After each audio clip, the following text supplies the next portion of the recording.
محمود صلی اللہ تعالیٰ علیہ وآلہ وسلم پیش فرما رہے تھے۔ اللہ تبارک و تعالیٰ آپ کی آواز میں مزید برکت عطا فرمائیں۔ الحمدللہ جامع مسجد عثمانی غنیم کی محفل کی ایک خصوصیت یہ بھی ہے کہ حضرات علماء کرام بھی کثیر تعداد کے اندر یہاں تشریف لے کر آتے ہیں۔ الحمدللہ عوام اہل سنت تک تشریف لے کر آئے ہوئے ہیں۔ میں اپنی جانب سے اور انتظامیہ کی جانب سے آپ تمام ہی احباب کا شکر گزار ہوں کہ آپ اس محفل کے اندر آپ نے شرکت کی۔ اللہ تبارک و تعالیٰ تمام ہی کے علم و عمل میں مزید برکت عطا فرمائیں۔ اب میں بلا تاخیر حضرت قبلہ عبد الجبار احمد نقشبندی صاحب دامت برکاتہ القدسیہ کو دعوت خطاب دوں گا۔ حضرت کے استقبال کے لیے سے بھرپور انداز کے اندر نعروں کا جواب دیجیے گا۔ نعرہ تکبیر، نعرہ رسالت، نعرہ رسالت، نعرہ تحقیق، نعرہ غوثیہ۔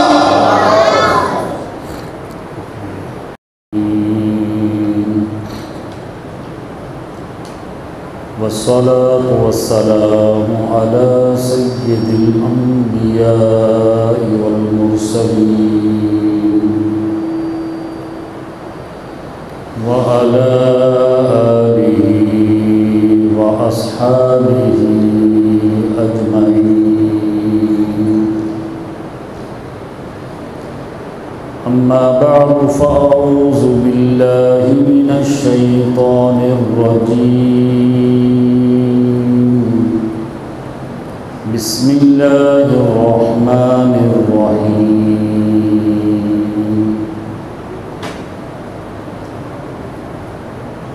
يا أيها الذين آمنوا اتقوا الله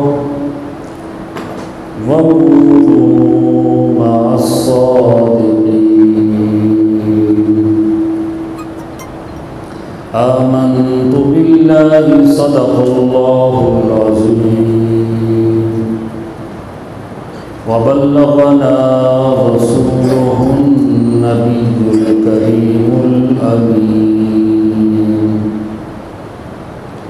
ونحن على ذلك لمن الشاهدين والشاكرين،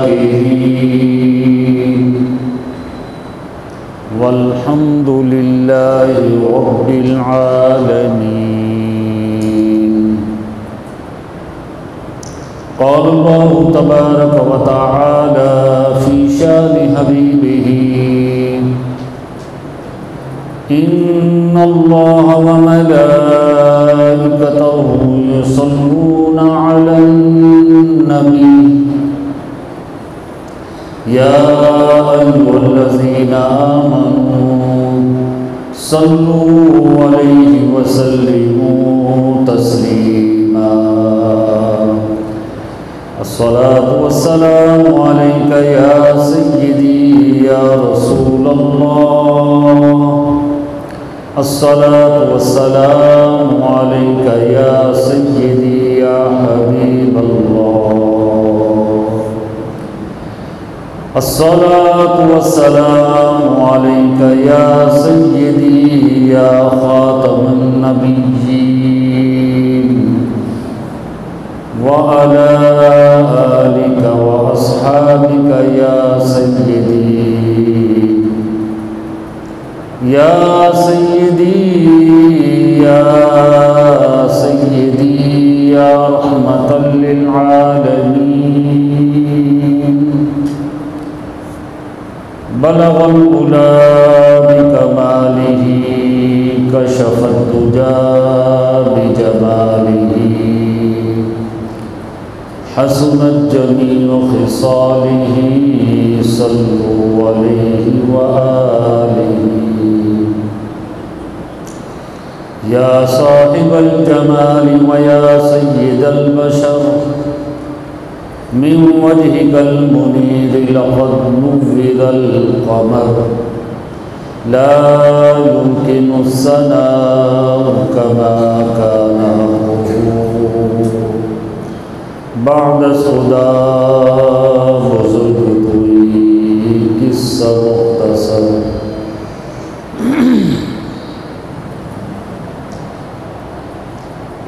خدا فضل سے ہم پہ ہے سایہ غوث اعظم کا،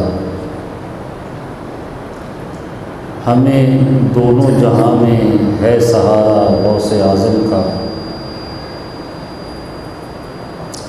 مریدی لا تخف کہہ کر تسلی دی غلاموں کو، قیامت تک رہے بے خوف بندہ غوث اعظم کا۔ عزیزو کر چکو تیار جب میرے جنازے کو، تو لکھ دینا کفن پر نام والا غوث اعظم کا۔ لحد میں جب فرشتے مجھ سے پوچھیں گے تو کہہ دوں گا، طریقہ قادری ہوں نام لیوا غوث اعظم کا۔ فرشتوں روکتے کیوں ہوں ہمیں جنت میں جانے سے، یہ دیکھو ہاتھ میں دامن ہے کس کا، غوث اعظم کا۔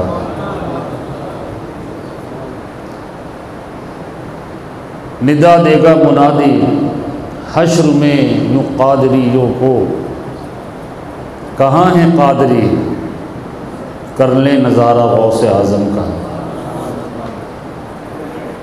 حمد و صلوات کے بعد میرے بزرگوں اور میرے محترم مسلمان بھائیوں اور معزز علماء کرام،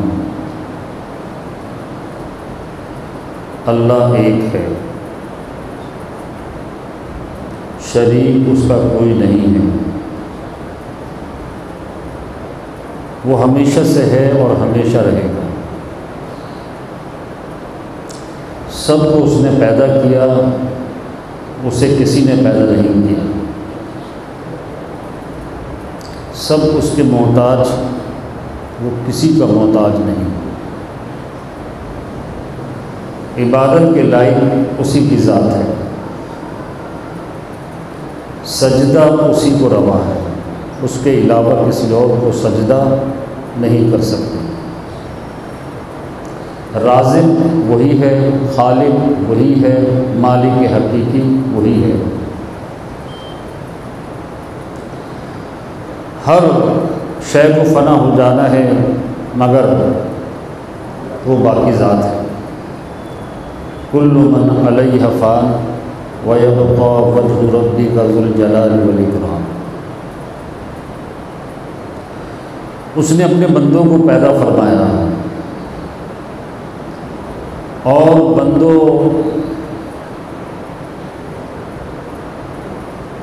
کو ایک ذمہ داری دی، وہ ذمہ داری یہ کہ اس کے بندے اس کی معرفت کو حاصل کریں۔ وما خلقت الجن والانس الا ليعبدون، اور اپنے بندوں کی رہنمائی کے لیے اس نے مختلف ادوار میں مختلف انبیاء کرام علیہ السلام کو دنیا میں مبعوث فرمایا، تو اس کے بندوں کی رہنمائی کا فریضہ سر انجام دیں اور انہیں ہدایت کے راستے پہ چلائیں تاکہ ان کی زندگی کا مقصد پورا ہو اور وہ خداوند قدوس کی معرفت کو حاصل کر سکیں۔ کم و بیش 1,24,000 پیغمبر دنیا میں تشریف لائے، اور پھر سب سے آخر میں اللہ رب العالمین نے ہمارے اور آپ کے پیارے آقا حضرت محمد مصطفیٰ صلی اللہ تعالی علیہ وآلہ وسلم کو دنیا میں آخری نبی بنا کر بھیجا کہ آپ کے بعد قیامت تک کوئی نبی نہیں آئے گا، خاتم النبیین آپ ہی ہیں۔ اعلان فرما دیا رب العالمین نے قرآن مجید میں، ما کان محمد ابا احد من رجالکم ولکن رسول اللہ و خاتم النبیین۔ اب آپ علیہ السلام بھی بحکم الہی پردہ فرما گئے، لیکن بندوں کو تو قیامت تک آنا تھا۔ اب ان کی رہنمائی کا فریضہ ان کو ہدایت کے راستے پہ چلانا، یہ کس کی ذمہ داری، کس کی ڈیوٹی؟ کیونکہ آپ علیہ السلام پردہ فرما گئے۔ اللہ تبارک و تعالیٰ نے یہ ذمہ داری آپ علیہ السلام کے صدقے اور طفیل آپ کی امت کے اولیاء اور علماء کے سپرد فرمائی کہ اس امت محمدیہ صلی اللہ تعالیٰ علیہ وآلہ وسلم کے جو اولیاء ہیں، جو علماء ہوں گے، وہ آپ کے نائبین کی حیثیت سے اس ذمہ داری اور اس فریضے کو سر انجام دیں گے۔ جو لوگ بھٹک رہے ہوں گے انہیں سیدھا راستہ دکھائیں گے، جو ہدایت کے راستے پہ چل رہے ہوں گے انہیں منزل تک پہنچانے میں مدد کریں گے۔ ہر دور میں اللہ تبارک و تعالیٰ نے اپنے پیاروں کو دنیا میں بھیجا۔ ویسے تو ایک کثیر تعداد ہے اللہ کے دوستوں کی، اللہ کے پیاروں کی، مثلا مشہور اولیاء میں سے حضور داتا گنج بخش علی حجویری، حضرت خواجہ خواجگان خواجہ غریب نواز، حضرت خواجہ بہاؤالدین نقشبند، حضرت خواجہ شہاب الدین سہرورد، بابا فرید الدین خواجہ نظام الدین صابر صاحب، امام ربانی مجدد الفسانی، اعلیٰ حضرت امام اہل سنت، بے شمار اولیاء کرام کو اللہ تبارک و تعالیٰ نے دنیا میں بھیجا اور انہوں نے اپنی ذمہ داری کو بخوبی نبھایا۔ ان اولیاء کرام میں سے ایک بہت بڑی ہستی جنہیں ہم اور آپ غوث اعظم کے لقب سے یاد کرتے ہیں، جن کا نام اس میں گرامی شیخ عبد القادر جیلانی رضی اللہ تعالی عنہ، جن کے بے شمار القاب، پیران پیر بھی آپ کو کہا جاتا ہے، دستگیر بھی آپ کو کہا جاتا ہے، پیروں کے پیر بھی آپ کو کہا جاتا ہے، اور غوث العظم بھی آپ کو کہا جاتا ہے۔ سرکار غوث العظم دستگیر رضی اللہ تعالیٰ عنہ کو اللہ تبارک و تعالیٰ نے اولیاء میں وہ مقام عطا فرمایا کہ آپ کو بزرگوں کی سرداری عطا فرمائی، اور یہ آپ کی زبان سے اعلان کروایا کہ میرا یہ قدم تمام اولیاء کی گردنوں پر ہے، یعنی سرکار غوث اعظم دستگیر رضی اللہ تعالیٰ عنہ کو تمام اولیاء کی سرداری عطا کی گئی، اور آپ رضی اللہ تعالیٰ عنہ کو وہ مقبولیت عام دی گئی کہ صدیاں گزر گئی لیکن اس سرکار غوث اعظم کا ڈنکا آج بھی بج رہا ہے۔ واہ کیا مرتبہ ہے اے غوث ہے بالا تیرا، واہ کیا مرتبہ اے غوث ہے بالا تیرا، اونچے اونچوں کے سروں سے قدم اعلیٰ تیرا، سر بھلا کیا کوئی جانے کہ ہے کیسا تیرا، اولیاء ملتے ہیں آنکھیں وہ ہے تلوا تیرا، سر بھلا کیا کوئی جانے کہ ہے کیسا تیرا، اولیاء ملتے ہیں آنکھیں وہ ہے تلوا تیرا۔ تو سرکار غوث العظم دستگیر رضی اللہ تعالیٰ عنہ کو اللہ رب العالمین نے اولیاء کی سرداری عطا فرمائی، اور سرکار غوث پاک رضی اللہ تعالیٰ عنہ نے بہت ہی خوبی کے ساتھ جو اللہ کی طرف سے آپ کو ذمہ داری دی گئی، ڈیوٹی دی گئی، اس کو ادا کیا۔ جب ہم آپ کی مبارک سیرت کا مطالعہ کرتے ہیں تو آپ کی سیرت کے اتنے پہلو ہیں کہ جناب ہر پہلو اپنی جگہ روشن اور چمکدار ہے۔ مثلا ایمان کو دیکھتے ہیں تو کامل ترین ایمان، علم کو دیکھتے ہیں، سبحان اللہ، علم کا سمندر سینے میں موجزن، اور تقوی اور پرہیزگاری کو دیکھتے ہیں تو تقوی اور پرہیزگاری میں آپ نمایاں نظر آتے ہیں، اور تبلیغ دین میں دیکھتے ہیں تو تبلیغ دین میں آپ پیش نظر آتے ہیں، عبادت الہی میں دیکھتے ہیں تو سنتے آئے ہیں کہ 40 سال عشاء کے وضو سے نماز فجر ادا فرمائی، روزانہ قرآن پاک کی تلاوت کرتے تھے، اور ہم ذکر و اذکار میں دیکھتے ہیں تو زندگی کا ایک ایک سانس، ایک ایک لمحہ اللہ کے ذکر میں بسر کیا۔ ہمدردی، بھائی چارگی، غم خواری، دستگیری، حاجت روائی، مشکل کشائی، یعنی جس پہلو پہ ہم نظر دوڑاتے ہیں ہر پہلو میں آپ نمایاں نظر آتے ہیں جناب۔ اللہ تبارک و تعالیٰ نے وہ صفات ان کے نانا کے صدقے میں ان کو عطا فرمائی ہیں۔ سرکار غوث پاک رضی اللہ تعالیٰ عنہ کی کرامات دیکھتے ہیں تو جس طرح بارش کی قطرات کو نہیں گن سکتے، غوث اعظم کی کرامات کو بھی نہیں شمار کر سکتے۔ اور سرکار غوث اعظم رضی اللہ تعالیٰ عنہ کی سیرت پر جتنی کتابیں تحریر کی گئی، کسی اور ولی کی سیرت پر اتنی کتابیں نظر نہیں آتی۔ ان کے صدقے میں اگر اس دور میں کسی ولی کے اوپر کتاب نظر آتی ہے تو وہ آپ ہی کے سلسلے کے ایک عاشق امام اہل سنت اعلیٰ حضرت فاضل بریلوی رضی اللہ تعالیٰ عنہ کی ذات ہے۔ تو سرکار غوث العظم دستگیر رضی اللہ تعالیٰ عنہ ہر نیک عمل میں نمایاں۔ سرکار غوث پاک رضی اللہ تعالیٰ عنہ کرامات ہم سنتے رہتے ہیں، آپ کے تقوی پرہیزگاری کے واقعات سماعت کرتے رہتے ہیں۔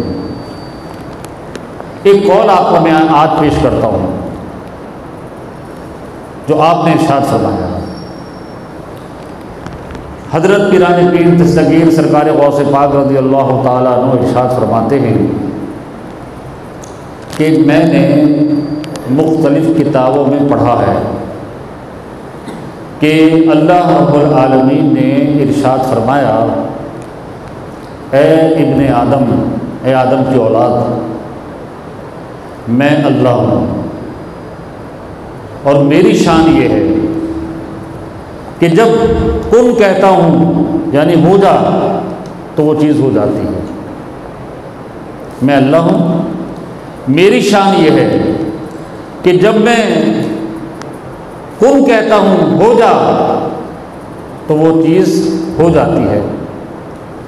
تو میری اطاعت اور فرما برداری میں اپنی زندگی کو وقف کر دے گا، صرف کر دے گا تو تجھے بھی میں وہ مقام عطا فرماؤں گا، اپنی زبان سے کہے گا ہو جا تو وہ چیز ہو جائے گی۔ جیسے علامہ اقبال نے ایک شعر کے اندر اس بات کو بیان فرما دیا، فرمایا کہ محمد سے وفا تو نے تو ہم تیرے ہیں، یہ جہاں چیز ہے کیا لوح و قلم تیرے۔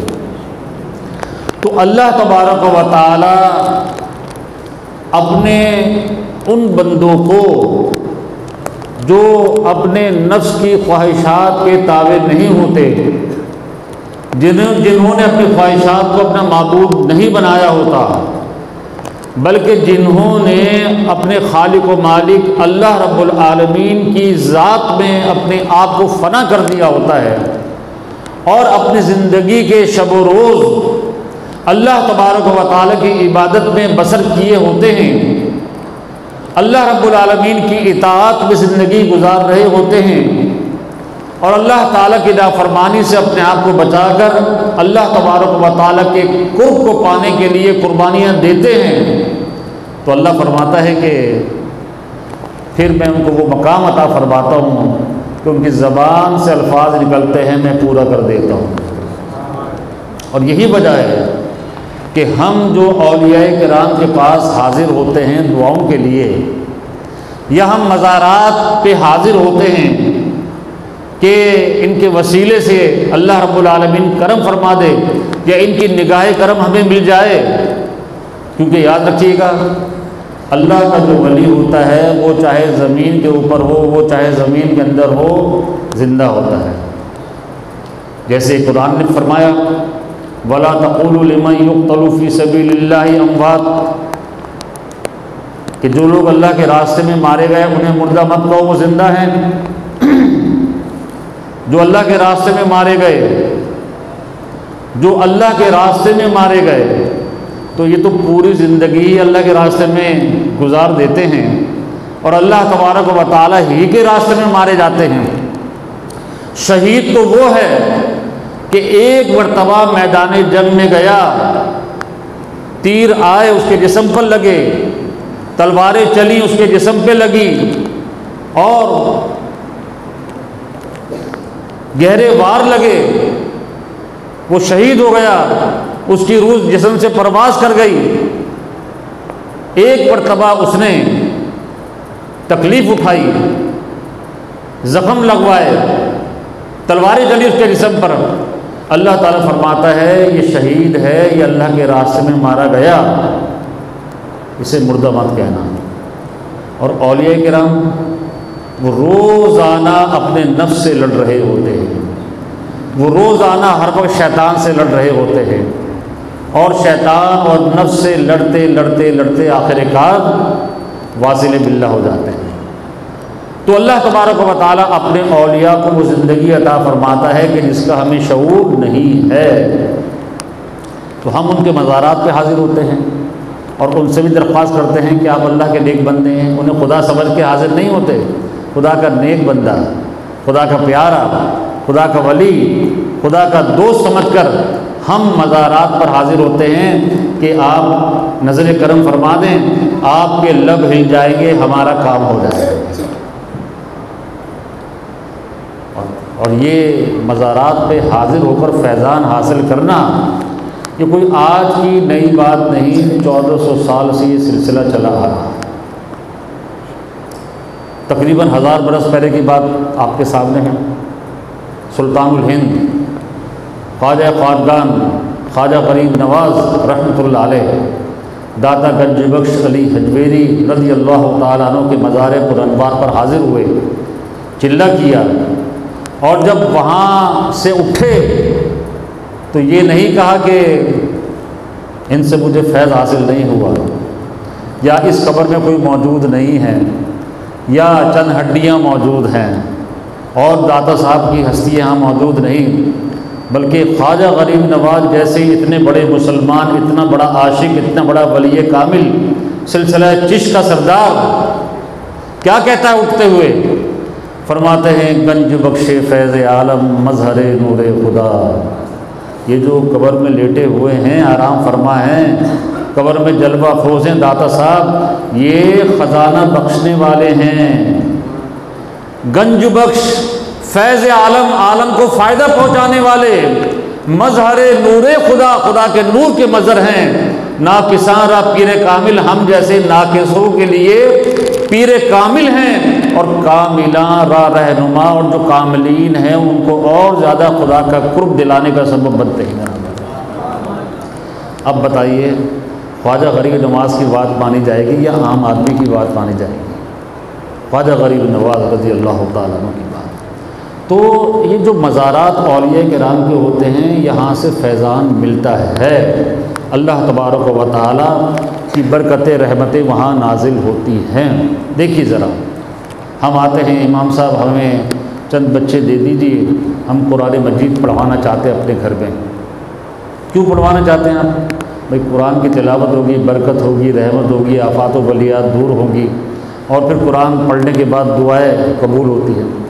آپ داتا صاحب کے ہاں چلے جائیے، ابھی چلے جائیے، 3 بجے رات کو چلے جائیے، دن میں چلے جائیے، فجر سے پہلے فجر کے بعد چلے جائیے، 24 گھنٹے کی دعوت ہے آپ کو، ہر وقت وہاں قرآن خوانی ہوتی نظر آئے گی آپ کو۔ لوگ وہاں پر 24 گھنٹے قرآن مجید پڑھتے ہوئے نظر آئیں گے۔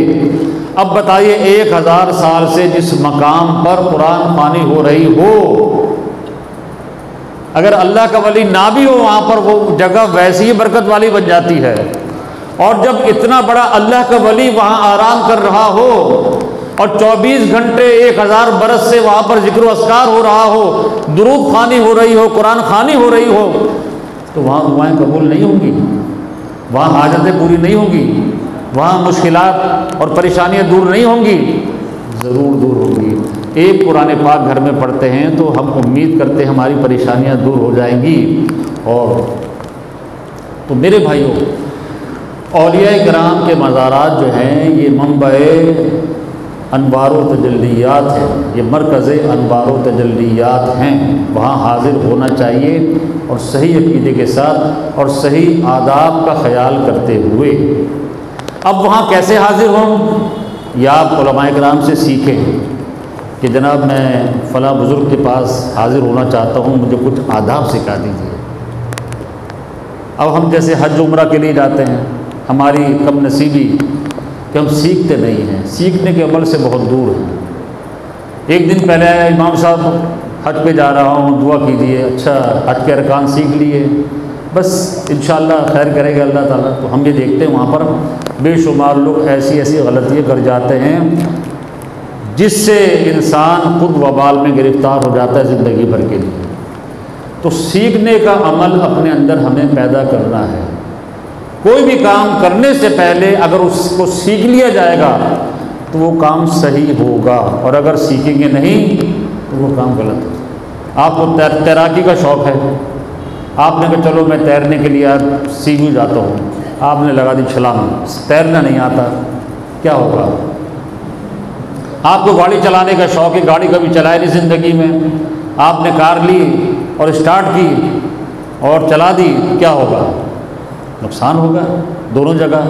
اسی طریقے سے عبادات ہیں، کوئی بھی عبادت ہو اس کو کرنے سے پہلے سیکھنا پڑے گا، اور سیکھنے ہی کے لیے ہمیں علماء کی ضرورت محسوس ہوتی ہے۔ اور علماء کے فضائل اسی لیے ہیں کہ وہ ہماری رہنمائی کرتے ہیں، ہماری پیشوائی کرتے ہیں، ہمیں سکھاتے ہیں، ہمیں غلط کاموں سے اور گناہوں سے محفوظ رکھنے کا سبب بنتے ہیں۔ اسی لیے کہا گیا ہے کہ علماء سے رابطے رکھیں اور علماء سے سوال کیا کریں، علماء سے پوچھا کریں۔ زندگی گزر جاتی ہے جناب، مسجد میں ایک امام کو 20 30 40 سال ہو جاتے ہیں، لیکن لوگ جو ہے مسئلے مسائل نہیں پوچھتے، بس وہ جب بھی آئیں گے امام صاحب کے پاس اپنی پریشانی کا رونا روتے ہیں، دعا کیجیے گا کاروبار نہیں ہے، دعا کیجیے گا بے روزگاری ہے، دعا کیجیے گا قرض سر پر ہے۔ دین سیکھنے کے لیے ہم علماء کے پاس نہیں جاتے، حالانکہ علماء کے پاس دین سیکھنے ہی کے لیے جانا چاہیے۔ آپ مٹھائی والے کے پاس کبھی درزی کا کام سیکھنے جائیں گے؟ آپ کبھی درزی کے پاس جا کر کہیں گے مجھے مٹھائی دے دو؟ درزی کا کام سیکھنا ہے درزی کے پاس جانا پڑے گا، مٹھائی کا کام سیکھنا ہے مٹھائی والے کے پاس جانا پڑے گا، دین سیکھنا ہے تو دین والوں کے پاس آنا پڑے گا۔ اور دین ہماری اتنی بڑی ضرورت ہے کہ اس سے بڑی اور کوئی ضرورت نہیں، کیونکہ ہماری آخرت جو ہے وہ ساری کی ساری دین سے وابستہ ہے، دین سے وابستہ ہے۔ ہمیں تو نماز بھی صحیح طور سے پڑھنا نہیں آتی، ہمیں تو غسل وضو بھی صحیح طور سے کرنا نہیں آتا، ہمیں تو قرآن مجید بھی پڑھنا نہیں آتا، ہمیں تو نماز بھی پڑھنے نہیں آتی۔ ہماری حالت تو یہ ہے، ہماری عمریں کتنی ہو گئیں مگر ہم آج تک سیکھنے سکھانے کے عمل کو اختیار نہیں کر سکے۔ داڑیاں سفید ہو گئی، کمر جھک گئی، قبر میں پیر لٹک گئے، مگر آج تک ہم نے سیکھنے کی کوشش نہیں کی۔ تو بزرگوں کی تعلیمات سے ہمیں یہی سبق حاصل ہوتا ہے کہ ہم جو ہے سیکھنے سکھانے کے عمل کو جاری و ساری رکھیں، اور اپنے علماء سے، اپنے ائمہ سے اس سلسلے میں ضرور رابطہ کیا کریں۔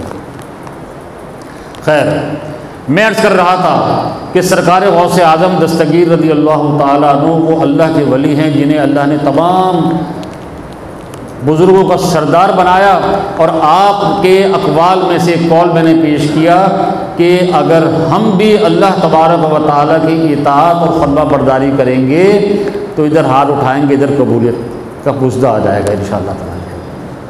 قرآن نے فرمایا وَمَنْ أَعْرَضَ عَنْ ذِكْرِي فَإِنَّ لَهُ مَعِيشَةً ضَنْكًا۔ آج ہم سب پریشان ہیں۔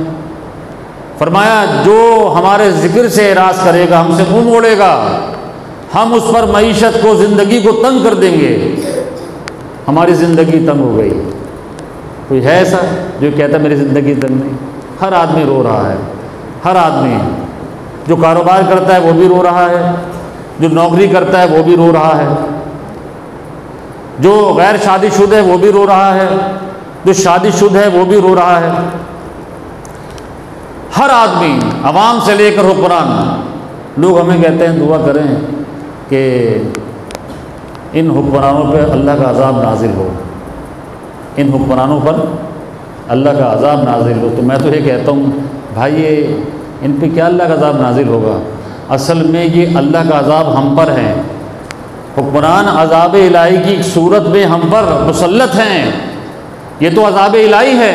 اگر اس سے چھٹکارا حاصل کرنا ہے تو غوث پاک رضی اللہ تعالیٰ عنہ کو اس بات کو یاد کر لیں کہ ہم جو ہے اللہ تعالیٰ کی اطاعت اور فرما برداری میں کو اللہ اس کے رسول کی فرما برداری کے اندر مصروف ہو جائیں تو اللہ تبارک و تعالیٰ کی طرف سے عذابات خود بخود دور ہو جائیں گے، برکتیں رحمتیں ہم پہ نازل ہوں گی۔ تو جو زندگی ہم پر تنگ کر دی گئی ہے، اس کا ایک سبب یہ ہے کہ آج ہم نے اللہ تبارک و تعالیٰ کے ذکر سے منہ موڑ دیا، اللہ کی یاد سے منہ موڑ دیا۔ ایک مثال پیش کرتا ہوں، یہ مسجد ہے ماشاءاللہ، جامع مسجد ہے، آبادی کثیر آبادی، یہاں پر بازار بھی ہے سارے۔ میرا گمان یہ ہے کہ اکثر یہاں مسلمان ہیں، 99% مسلمان ہی ہوں گے۔ مسلم ملک ہے اور مسلمانوں کا محلہ ہے، لیکن جو نماز فجر پڑھتے ہیں آپ میں سے وہ بتائیں گے کہ نماز فجر میں کتنے نمازی ہوتے ہیں؟ ایک صف ہوتی ہے، 2 صف ہوتی ہے، یا باہر تک نمازی ہوتے ہیں؟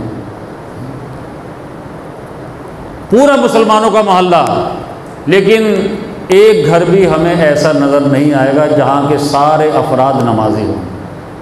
ڈھونڈنے پر جائیں گے گھر کو، ایک گھر نظر نہیں آئے گا جس میں سارے کے سارے افراد نماز پڑھتے ہیں۔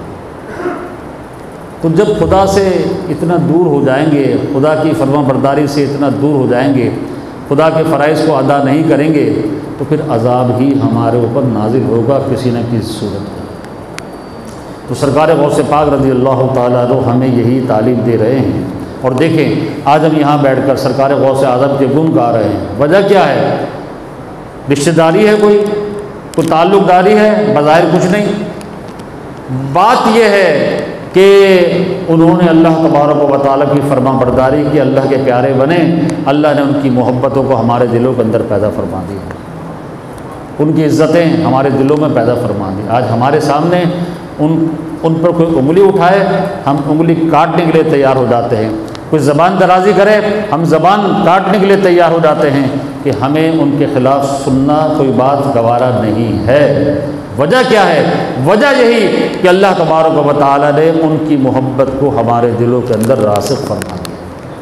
اگر ہم بھی اللہ کے راستے پر چلیں گے، ہم بھی اللہ کی اطاعت کریں گے اور اپنے بزرگوں سے ہدایت لیتے رہیں گے، اپنے بزرگوں سے نسبت رکھیں گے تو انشاءاللہ تبارک و تعالیٰ دونوں جہانوں میں ہم کامیاب اور کامران ہو جائیں گے انشاءاللہ۔ مجھے اس موقع پر سلطان العارفین حضرت باعزید بسطامی رحمۃ اللہ علیہ کا ایک واقعہ یاد آ رہا ہے، وہ میں آپ کے سامنے عرض کرتا ہوں۔ آپ کی خدمت میں ایک شخص حاضر ہوا، عرض کرنے لگا حضور یہ تو ارشاد فرمائیے کہ 2 قسم کے بندے ہوتے ہیں، ایک وہ بندہ جو اللہ سے محبت کرتا ہے اور ایک وہ بندہ جس سے اللہ محبت کرتا ہے۔ ایک وہ بندہ جو اللہ سے محبت کرتا ہے اور ایک وہ بندہ جس سے اللہ محبت کرتا ہے۔ تو کیا نشانیاں ہیں، کیسے پتہ چلے کہ یہ بندہ اللہ سے محبت کرتا ہے اور یہ بندہ وہ ہے جس سے اللہ محبت کرتا ہے؟ کوئی نشانی، کوئی علامت؟ تو آپ نے فرمایا کہ ہاں، اللہ تبارک و تعالیٰ سے جو بندہ محبت کرتا ہے تو اس کی نشانی یہ ہے کہ تو اسے دیکھے گا کہ وہ کبھی قیام میں ہے، کبھی رکوع میں ہے، کبھی سجود میں ہے، اور جب نمازیں پڑھتے پڑھتے تھک جائے گا تو اب یہ تھکن اسے عبادت سے نہیں روکے گی، بلکہ اب وہ بیٹھ کر ذکر لسانی کرے گا، اپنی زبان سے اللہ تعالیٰ کا ذکر کرنا شروع کر دے گا۔ پھر وہ وقت آئے گا کہ زبان تھک جاتی ہے بعض اوقات پڑھتے پڑھتے، تو کیا اب وہ فارغ ہو جائے گا؟ فرمایا نہیں، جب ذکر لسانی سے تھک جائے گا، زبان تھک جائے گی ذکر کرتے کرتے، تو اب وہ اللہ تبارک و تعالیٰ کا ذکر اپنے قلب کے ذریعے شروع کر دے گا، اللہ کی بنائی ہوئی چیزوں میں غور و فکر شروع کر دے گا۔ اتنا بڑا آسمان بغیر ستون کے قائم ہے، سبحان اللہ، میرے رب کی کیا عظمت ہے! اتنا بڑا سمندر، اتنا پانی، یہ میرے رب نے پیدا فرمایا ہے، میرے رب کی کیا عظمت ہے! یہ درخت، یہ زمین اتنی بڑی، تو اللہ تبارک و تعالیٰ کی بنائی ہوئی چیزوں میں جب غور و فکر کرے گا تو اللہ تبارک و تعالیٰ کی عظمت اور زیادہ اس کے دل میں راسخ ہوگی۔ یہ اس کی نشانی آپ نے بیان فرمائی، کس کی؟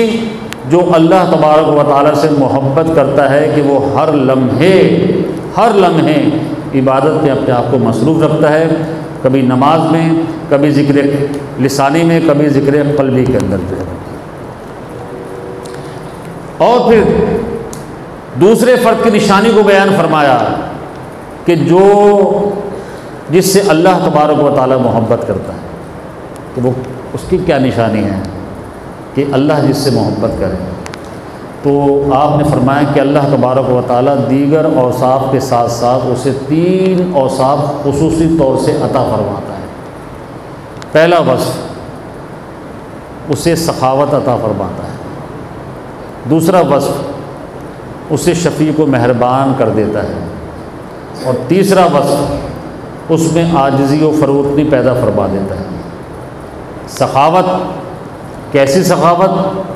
کتنا سخی ہو جاتا ہے؟ فرمایا آپ نے اس کو اللہ تبارک و تعالیٰ سمندر جیسی سخاوت عطا فرماتا ہے۔ سمندر ہے، کوئی بھی آیا سمندر پہ، ایک گلاس پانی لینا چاہے گلاس لے لے، ایک پتیلی بھرنا چاہے ایک پتیلی بھر لے، ایک بالٹی بھرنا چاہے وہ ایک بالٹی بھر لے، پورا ٹینک لے کر آ جائے ٹینک بھر لے۔ سمندر کا پانی دینے میں بخل نہیں کرتا، جتنا آدمی لینا چاہے گا اس کو وہاں سے مل جائے گا۔ تو اللہ کا وہ دوست، وہ پیارا جس سے اللہ محبت کرتا ہے، اس کو ایسی سخاوت عطا فرما دیتا ہے کہ تم میں سے جو اس کے پاس جائے گا تو جو حاصل کرنا چاہے گا اس کو وہاں سے حاصل ہو جائے گا۔ سرکار غوث العظم دستگیر رضی اللہ تعالیٰ ایک شہر میں پہنچے تو لوگ آ گئے، تو حضور میرے ہاں قیام فرمائیں، حضور میرے ہاں قیام فرمائیں۔ ہماری تو عادت یہ ہے کہ ہم دیکھتے ہیں جو سب سے امیر مرید ہو اس کے ہاں قیام کرنا ہے، جہاں سب سے زیادہ سہولتیں ملیں وہاں بیٹھنا ہے جا کر۔ غوث العظم تو دستگیر تھے، فرمایا کہ یہ بتاؤ اس شہر میں سب سے غریب آدمی کون ہے؟ کہا گیا شہر سے باہر کٹیا ہے، جھونپڑی، وہ سب سے غریب ہے، اس سے زیادہ غریب کوئی اور نہیں۔ آپ نے فرمایا ہم وہیں قیام کریں گے۔ آپ وہاں تشریف لے گئے اور اس کی کٹیا میں قیام کیا۔ اب جو جو ملنے آ رہا ہے، سردار بھی آ رہے ہیں، امیر بھی آ رہے ہیں، کبیر بھی آ رہے ہیں، دولت مند بھی آ رہے ہیں، سب کچھ نہ کچھ نذرانہ لے کر آ رہے ہیں۔ کوئی ہیرے لا رہا ہے، کوئی جواہرات لا رہا ہے، کوئی سونا، کوئی چاندی، کوئی اشرفیاں، کوئی فلاں کوئی فلاں، ڈھیر لگ گیا جناب، ڈھیر لگ گیا دولت کا۔ جب شام کو واپس تشریف لے جانے لگے تو اس کٹیا کے مالک کو بلایا، فرمایا ادھر آ۔ وہ آیا، حاضر ہوا، فرمایا یہ ساری دولت تیری ہو گئی جناب۔ سب تیری، جبھی تو دستگیر کہا گیا ہے۔ اب اس کی تو آنکھیں پھٹی کی پھٹی رہ جائیں، وہ تو منٹوں میں امیر ہو گیا۔ تو سرکار غوث پاک رضی اللہ تعالیٰ عنہ ایسے سخی تھے، ایسے سخی تھے کہ بخل کا ڈر نہیں تھا انہیں، کنگال ہونے کا ڈر نہیں تھا، اور بخل نہیں فرمایا کرتے تھے آپ، بلکہ سمندر کی طرح آپ کی سخاوت تھی۔ کیسی سخاوت آپ کی؟ آگے فرماتے ہیں بایزید بستامی رحمۃ اللہ علیہ کہ شفقت اللہ کے ولی میں کیسے پیدا ہوتی ہے؟ فرمایا سورت کی طرح شفقت، جس طرح سورج شفیق ہوتا ہے، مہربان ہوتا ہے، اسی طرح اللہ کا ولی بھی شفیق و مہربان ہوتا ہے۔ سورج اپنی روشنی دینے میں ہر ایک کے لیے تیار ہے، وہ یہ نہیں دیکھتا غریب ہے یا امیر ہے، عربی ہے یا اجمی ہے، کالا ہے یا گورا ہے، اپنا ہے یا غیر ہے، وہ سب کے لیے کرنیں عطا کرتا ہے، سب کو روشنی فراہم کرتا ہے، غریب کی کٹیا کو بھی روشن کرتا ہے، امیر کے محل کو بھی روشن کرتا ہے، عرب والوں کو بھی روشن کرتا ہے، عجم والوں کو بھی روشن کرتا ہے، دولت مند کو بھی روشن کرتا ہے، غریب کو بھی روشن کرتا ہے۔ فرمایا اللہ کا ولی وہ ہے، اللہ کے ولی کی شان یہ ہے کہ جس سے اللہ محبت کرتا ہے وہ اتنا شفیق و مہربان ہوتا ہے کہ ہر ایک کے لیے وہ روشنی فراہم کر دیتا ہے، ہر ایک کو ہدایت ملتی ہے، جو آئے گا اس کے پاس ہدایت کا پیغام پائے گا، جو آئے گا اس کے پاس بھلائی کا پیغام پائے گا۔ تو اللہ کے جو ولی ہوتے ہیں، ہم اللہ کے اولیاء کے پاس تعویذات کے لیے جاتے ہیں، صرف دعا کرانے کے لیے جاتے ہیں، ٹھیک ہے تعویذات بھی لیں، دعا بھی کرائیں، لیکن اصل میں اللہ کے ولی کے پاس ہدایت کی روشنی لینے جائیں، ہدایت کا پیغام لینے جائیں، جس سے ہمارا ظاہر و باطن جو ہے وہ روشن ہو جائے، چمکدار ہو جائے، اور اللہ تعالیٰ کا ہمیں قرب حاصل ہو جائے۔ تیسری بات فرمایا کہ اللہ کے ولی کے اندر عاجزی اور انکساری ہوتی ہے۔ کس طرح؟ فرمایا کہ زمین کی طرح وہ عاجز و منکسر المزاج ہوتا ہے۔ زمین کیسی عاجزی دکھاتی ہے کہ جناب زمین کے اوپر ہم چلتے ہیں، زمین کو ہم پیروں تلے رونتے ہیں، زمین پر ہم بول و براز کرتے ہیں، زمین پر ہم کوڑا کرکٹ پھینکتے ہیں، کچرا ڈالتے ہیں، تھوکتے ہیں، لیکن زمین پھل دیتی ہے، زمین پھول دیتی ہے، زمین اناج دیتی ہے، زمین ہمارے لیے غذا کا انتظام کرتی ہے، اور جب ہم مر جاتے ہیں تو زمین اپنا سینہ چاک کر کے ہمیں اپنے اندر لے لیتی ہے۔ فرمایا کہ ایسی عاجزی انکساری، جیسی عاجزی انکساری زمین کے اندر ہوتی ہے، اس بندے کی نشانی ہے کہ جس بندے کو اللہ تبارک و تعالی اپنا محبوب بنا لیتا ہے، اپنا پیارا بنا لیتا ہے۔ اب ہم سرکار غوث پاک رضی اللہ تعالیٰ عنہ کو دیکھتے ہیں، اتنے بڑے پیر، اتنے بڑے پیر، اتنی بڑی ہستی، باہر تشریف لے گئے، یہ مسجد کی جانب آ رہے ہیں، چند بچے کھیل رہے ہیں، ایک بچہ آگے آیا، بابا جی مجھے دکان سے یہ چیز لا دیں۔ غوث پاک سے ایک بچہ کہہ رہا ہے، سینکڑوں مرید ساتھ چل رہے ہیں، آپ ٹھیک ہے بیٹے میں لا دیتا ہوں۔ غوث پاک فلاں دکان پہ پہنچے، اس سے چیز لی، اس بچے کو لا کر دے دی۔ دوسرے بچے نے کہا مجھے بھی لا کر دیں، آپ پھر دکان پر گئے، پھر لا کر دے دی، تیسرے کو بھی لا کر دے دی۔ کتنی بڑی عاجزی، کتنی انکساری۔ آج دو آدمی ہمارے ہاتھ پر چومنے لگتے ہیں، ہم اپنی حیثیت کو بھول جاتے ہیں، اور غوث العظم دستگیر کس طرح عاجزی اور انکساری کو اختیار کر رہے ہیں۔ رسول خدا صلی اللہ علیہ وسلم نے ارشاد فرمایا من تواضع للہ فقد رفعہ اللہ، جو اللہ کے لیے عاجزی کرتا ہے، جھکتا ہے، اللہ تعالیٰ اسے بلندی عطا فرما دیتا ہے۔ تو میرے بھائیوں، کہنے کا مقصد یہ ہے کہ یہ اولیاء کرام کی ہم جب سیرت پڑھتے ہیں تو ان سے ہمیں سیکھنے کو موقع ملتا ہے۔ کرامات بھی سنیں، کرامات بھی پڑھیں، یہ بھی ان کی عظمت کی نشانیوں میں سے ایک نشانی ہے، اور کرامات ملتی ہی اس وقت ہے جب اللہ تبارک و تعالیٰ کے یہ بندے اللہ تعالیٰ اور اس کے پیارے رسول صلی اللہ علیہ وسلم کی بتائے ہوئی ہدایت کے مطابق زندگی بسر کرتے ہیں۔ اور یہ بھی عرض کر دوں، دیکھیں اب نبی کوئی نہیں ہے، اگر نبی بنتا نہیں ہے، نبی تو منتخب ہوتا ہے، کوئی سوچے جناب کہ میں نبی بن جاؤں، بہت مجاہدہ کروں، ریاضت کروں، نہیں، نبی منتخب بندہ ہوتا ہے جس کو اللہ انتخاب کر دے، اور اب تو نبوت کا سلسلہ بند ہی ہو گیا ہے، لیکن اللہ کا ولی بن سکتا ہے، اللہ کا دوست بن سکتا ہے۔ آپ چاہیں میں اللہ کا دوست بن جاؤں، بن سکتے ہیں، آپ چاہیں اللہ کا ولی بن جاؤں، بن سکتے ہیں، آپ چاہیں میں اللہ سے قریب ہو جاؤں، ہو سکتے ہیں۔ کس طرح؟ غوث پاک رضی اللہ تعالیٰ عنہ نے فرما دیا کہ تو اللہ تبارک و تعالیٰ کی اطاعت میں لگ جا، اللہ کے حبیب علیہ السلام کی فرما برداری میں لگ جا، اور ایسی فرما برداری میں بس لگ جا تو اللہ تبارک و تعالیٰ تجھے اپنا پیارا بنا لے گا۔ اور مشہور آیت بھی ہے، قُلْ إِن كُنتُمْ تُحِبُّونَ اللَّهَ فَاتَّبِعُونِي يُحْبِبْكُمُ اللَّهُ۔ اتباع رسول صلی اللہ علیہ وسلم اختیار کریں گے، یحببکم اللہ، اللہ تبارک و تعالیٰ اس بندے کو اپنا محبوب بنا لے گا۔ تو آئیے آج اس مبارک محفل سے ہم کچھ سبق لے کر جائیں، کچھ ارادہ کر کے جائیں، اور کچھ اپنے بچوں کے لیے بھی لے کے جائیں۔ آپ کا بچہ ماشاء اللہ لڑکا آپ کا، جی ہاں کیا بنائیں گے؟ ڈاکٹر بناؤں گا، اچھی بات ہے، بہت اچھا ہے۔ اس کو انجینئر بنانا ہے، بہت اچھی بات ہے، کوئی برائی نہیں، بالکل بنائیے۔ اس کو کیا بنانا ہے؟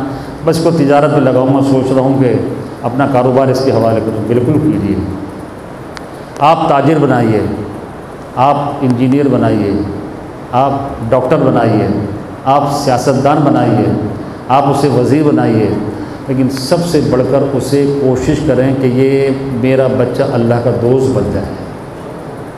کبھی سوچا اپنے بچوں کو ہم اللہ کا دوست بنائیں، ہم اللہ کا دوست بنیں؟ اللہ نے راستہ کھولا ہوا ہے، دوستی کا راستہ اس کے کھلا ہوا ہے۔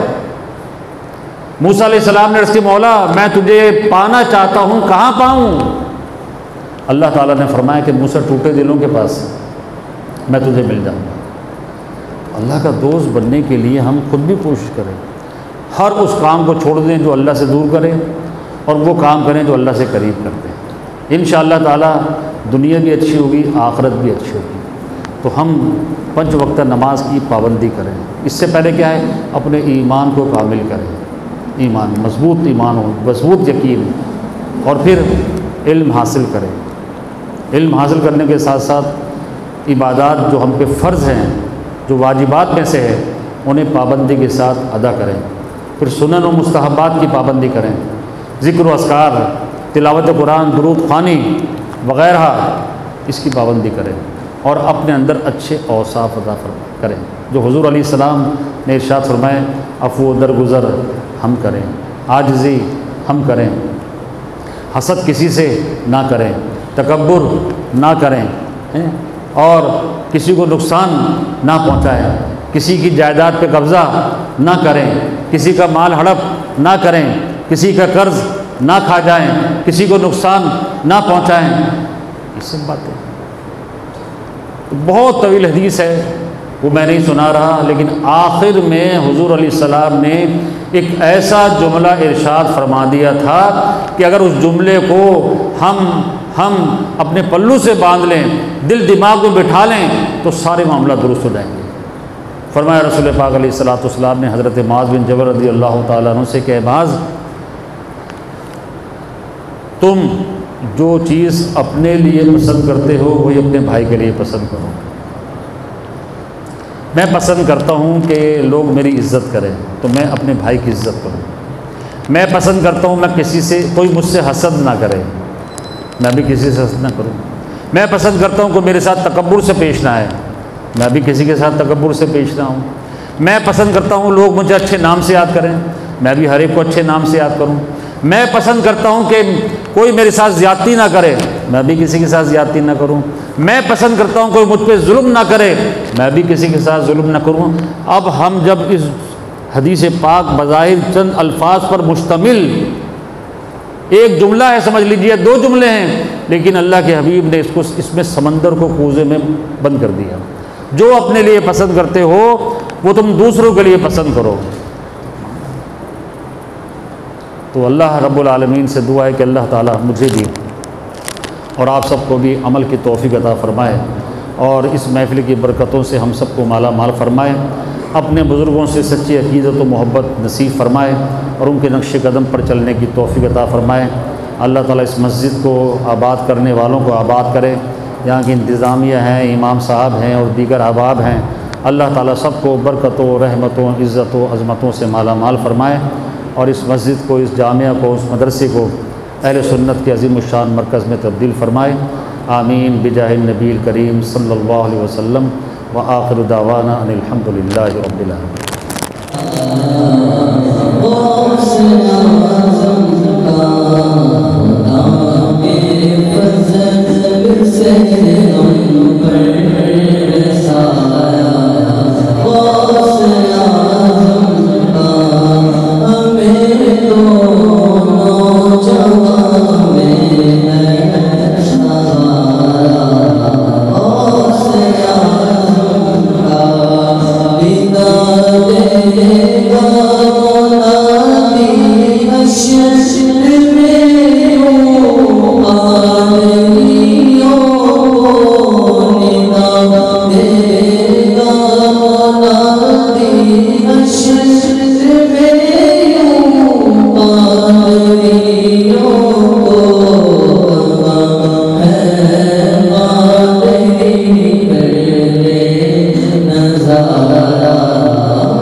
جیسا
اللهم أنت السلام ومنك السلام تبارك ربنا وتعاليت يا ذا الجلال والإكرام.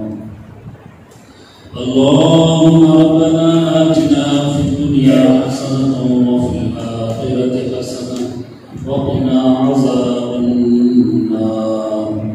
اللهم رب اغفر وارحم وأنت خير الراحمين. اللهم إني أسألك إيمانا كاملا ويقينا صادقا وعلما نافعا وعملا صالحا مقبولا ورزقا واسعا حلالا طيبا ولسانا ذاكرا وبدنا صابرا وقلبا خاشعا وتوبة نصوحا وتوبة قبل الموت وراحة عند الموت ومغفرة ورحمة بعد الموت. يا حنان يا منان يا سبحان يا سلطان يا الله يا رحمن. دنیا میں ہلاکت سے بچانا مولا، عقبہ میں نہ کچھ رنج دکھانا مولا. بیٹھے تو درے پاک پیغمبر کے حضور ایمان پہ اس وقت اٹھانا مولا. مٹی نہ ہو برباد پس مغرب الہی جب خواب ہو گئے میری مدینے کی ہوا ہو. مجھے اپنی رحمت سے تو اپنا کر لے، سوا تیرے سب سے کنارہ کروں میں. برستا نہیں دیکھ کر ابر رحمت بدوں پر بھی برسانے برسانے والے. چمن تجھ سے پاتے ہیں سب پانے والے، میرا دل بھی چمکا دے چمکانے والے. الہ العالمین پروردگار عالم حاضرین کی جائزہ نیک منائیں دلی مرادوں کو پورا فرما دے. مشکلات، پریشانیاں، بیماریاں، تندرستیاں، قرضداریاں، گھریلو نتائیاں سب دور فرما دے. اے اللہ ہم سب کے کرم میں خیر و برکات اور نزول فرما دے. آفات و بلیات کو دور فرما دے. مہلک امراض سے ہم سب کو محفوظ فرما دے. زمینی آسمانی آفات و بلیات سے محفوظ فرما دے. یا رب العالمین اپنے عذاب کو ہم سے دور فرما دے. الہ العالمین سیدھے راستے پہ چلا دے. بہترین بھٹکنے سے محفوظ فرما دے. ہمارے ظاہر و باطن کی اصلاح فرما دے. اپنے حضرات سے سچے دل کو محبت نصیب فرما. الہ العالمین بزرگان دین کی نقش قدم پر چلنے کی توفیق عطا فرما. یا رب العالمین دنیا و آخرت کی ذلت و رسوائی سے ہم سب کو محفوظ فرما. دونوں جہانوں میں کامیابی اور کامرانی عطا فرما. یا رب العالمین ہمارے ایمان کو کامل فرما. تقوی پرہیزگاری کی دولت سے مالا مال فرما. یا رب العالمین جب تک ہم زندہ رہیں ایمان و عافیت والی زندگی عطا فرما. جب ہمارے خاتمے کا وقت آئے ایمان و عافیت کے ساتھ اپنی رضا پہ کلمہ ذکر پڑھتے ہوئے شہادت کی موت نصیب فرما. یا الہ العالمین جن حضرات نے اس محفل کے سلسلے میں جو معاونت کی ہے سب کو اپنی بارگاہ میں قبول فرما. اے الہ العالمین جتنے بھائی یہاں تشریف لائے ہیں شرکت کی ہے علماء کرام تشریف لائے. الہ العالمین مسجد کی انتظامیہ ہیں. اے اللہ سب کو اپنی رحمتوں سے مالا مال فرما. اے اللہ سب کو اپنی رحمتوں سے مالا مال فرما. فضل و کرم کی بارشیں بھی نازل فرما دے یا رب العالمین یا ارحم الراحمین. جو بات دعاؤں میں یہ کہتے ہیں سب کی دعائیں منظور و مقبول فرما. الہ العالمین اس مسجد کو اہل سنت کے عظیم الشان مرکز میں ہمارے حضرت علامہ مولانا محمد حسن صاحب الہ العالمین کو بیٹھ کے رحمت عطا فرمائے, علم و عمل میں مزید اضافہ فرما. اور الہ العالمین ہماری مسجد کے امام صاحب کے حق میں بھی ہماری تمام دعائیں منظور و مقبول فرما. ہمارے بچے کو عاشق رسول بنا دے. سرکار غوث اعظم دستگیر رضی اللہ تعالیٰ عنہ کی دربار محبت کی بار بار حاضری عطا فرمائے. حضور غوث اعظم دستگیر رضی اللہ تعالیٰ عنہ کی نگاہ کرم نصیب فرمائے. حضور غوث پاک کی توجہ یا اللہ میں نصیب فرمائے. یا رب العالمین غوث اعظم کا صدقہ ہماری دعائیں منظور و مقبول فرمائے. قال الله تبارك وتعالى في شان حبيبه إن الله وملائكته يصلون على النبي يا أيها الذين آمنوا صلوا عليه وسلموا تسليما. صلى الله على النبي